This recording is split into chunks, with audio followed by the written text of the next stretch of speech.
అభివృద్ధి అవుతుంది, రైతుల ఇబ్బందులు తగ్గుతాయి. ఇది ఒక లెగసీ సమస్య. నాకు అమరావతి ఎన్ని నాటకాలు, 3 ముక్కలాట ఆడారు. అమరావతి శ్మశానం అన్నారు, అమరావతి ఎడారన్నారు, అమరావతిలో బిల్డింగ్లు కట్టకూడదన్నారు. ఆ రోజు మీరు చూస్తే ఇప్పటికి కూడా మీరు గుర్తుపెట్టుకోవాలి, మీలో కూడా అలాంటి స్ఫూర్తి రావాలి. నా మీద ఒక నమ్మకం, నేను ఒక పిలిపిచ్చాను, ప్రపంచంలో ఎక్కడా జరగలేదు. 29,000 మంది రైతులు 33,000 ఎకరాల భూమి స్వచ్ఛందంగా ల్యాండ్ పూలింగ్లో ఇచ్చిన ఏకైక రాష్ట్రం అమరావతి అని కూడా మరొకసారి తెలియజేస్తున్నా.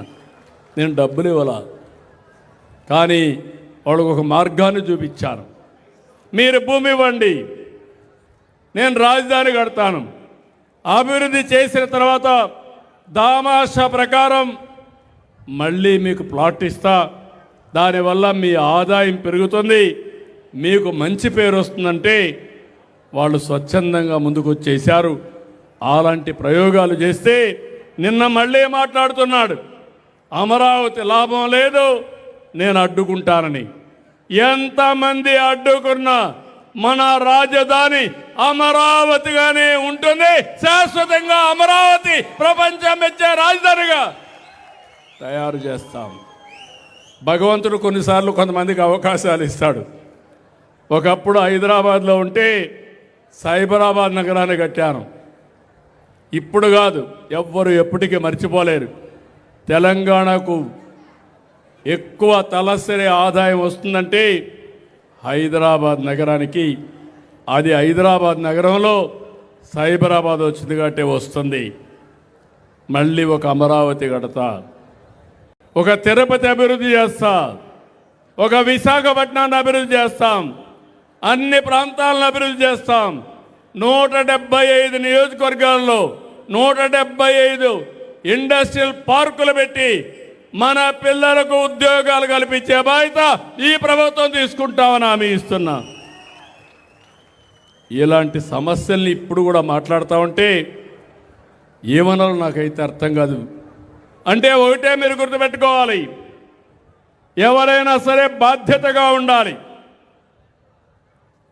ఒక రాజకీయ పార్టీ నడిపే వ్యక్తులు కానీ, ప్రభుత్వంలో ఉండే వ్యక్తులు కానీ, మనం మాట్లాడే మాటల వల్ల నష్టం ఎంత జరుగుతుంది, మనం చేసే పనుల వల్ల వీళ్ళ భవిష్యత్తు ఏ విధంగా నష్టపోతుందో ఆలోచిస్తే ఇవి రావు. కానీ ఆ విధంగా ఆలోచించకుండా ఇష్టానుసారంగా ఇంకా మాట్లాడే పరిస్థితికి వచ్చారు. ఆ రోజు మీరు చూస్తే సంక్షేమం ఇవ్వడమే కాదు, రోడ్లన్నీ గుంతలే. అన్ని రోడ్లు గుంతలు పూడ్చామా లేదా అని మిమ్మల్ని అడుగుతున్నా.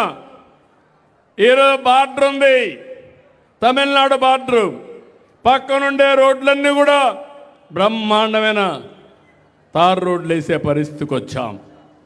రాబోయే రోజుల్లో ఇంకా బాగు చేస్తాం. ప్రపంచ స్టాండర్డ్స్లో ఆంధ్రప్రదేశ్ రోడ్లే కాదు, పోర్ట్లు, ఎయిర్పోర్ట్లు అన్నీ డెవలప్ చేసే బాధ్యత ఈ ప్రభుత్వం తీసుకుంటాం. మీరు ఎక్కడికి పోవాలన్నా, మీరు పండించే ఉత్పత్తులు ఎక్కడికి పంపించాలన్నా ఈజీగా ఉండేవి చేస్తాం. ఇంకో పక్క కేంద్రం డబ్బులు ఇస్తే ఆ డబ్బుల్ని ఉపయోగించకుండా ఇష్టానుసారంగా మార్చేశారు. త్రాగునీటి కోసం ఒక్కొక్క రాష్ట్రం 1,00,000 కోట్ల రూపాయలు ప్రపోజల్ పంపిస్తే తెచ్చుకుంటే దాంట్లో కూడా ఏమాత్రం చేయకుండా అసమర్థ చూపించారు. కడాన నాకు వారసత్వంగా సమస్య ఇప్పుడు 27,000 కోట్ల రూపాయలే శాంక్షన్ చేసి మిగిలిన చేయకుండా పోయారు. ఇప్పుడు మళ్ళీ వాళ్ళ మెప్పించి అవన్నీ కూడా పూర్తి చేసే పరిస్థితి వచ్చింది. ఇంకో పక్క మీరు చూస్తే కేంద్రం ఇచ్చే పథకాలన్నీ కూడా నిర్వీర్యం చేశారు. అవన్నీ కూడా మళ్ళా స్ట్రీమ్లైన్ చేస్తున్నా. ఇంకో పక్క మీరు చూస్తే రాష్ట్రం మొత్తం గంజాయి మత్తులో నింపేశారు. పిల్లలందరూ చెడిపోయే పరిస్థితికి వచ్చారు. ఎన్నికలప్పుడు ఒక మాట చెప్పాను, గంజాయి సేవించిన వాడికి తల్లికి భార్యకు వ్యత్యాసం తెలియదు, అన్ని సమస్యలు పరిష్కారం చేస్తా, గంజాయి మాత్రం ప్రతి ఒక్కరు కూడా ఒక్కసారి అలవాటు చేసుకున్నాక మళ్ళీ ఆ అలవాటు వదులుకోలేరు, కొంచెం టైం పడుతుందని చెప్పారు. ఈరోజు హామీ ఇస్తున్నా, గంజాయి మన రాష్ట్రంలో ఎక్కడా పండించకుండా చేశాం. వేరే దగ్గర నుంచి కొంతమంది తెస్తున్నారు. ఒక్క రివ్యూ పెట్టలేదు. ఈగల్ డిపార్ట్మెంట్ పెట్టారు. నేను మీకు ఇచ్చే మాట, గంజాయిని పూర్తిగా కంట్రోల్ చేసి గంజాయి రహిత రాష్ట్రంగా తయారయ్యే వరకు నేను మీకు అండగా ఉంటానని మరొకసారి హామీ ఇస్తున్నాను. ప్రభుత్వ ఉద్యోగులు వాళ్ళ సొమ్ము కూడా డైవర్ట్ చేసేశారు.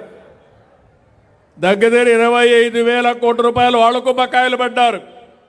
కడాన పెళ్లికి వాళ్ళ డబ్బులు వాళ్ళు డ్రా చేసుకోవాలంటే చేసుకోలేని పరిస్థితి వస్తే నేను వస్తానని ఒక విడతల వారిగా వాళ్ళ డబ్బులు కూడా వాళ్ళకి ఇచ్చే పరిస్థితికి వచ్చా.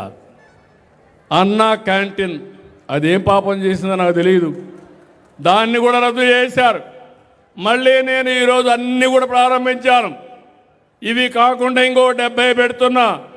దగ్గర 270, 300 అన్నా క్యాంటీన్లు పెట్టి పేదవాళ్ళందరూ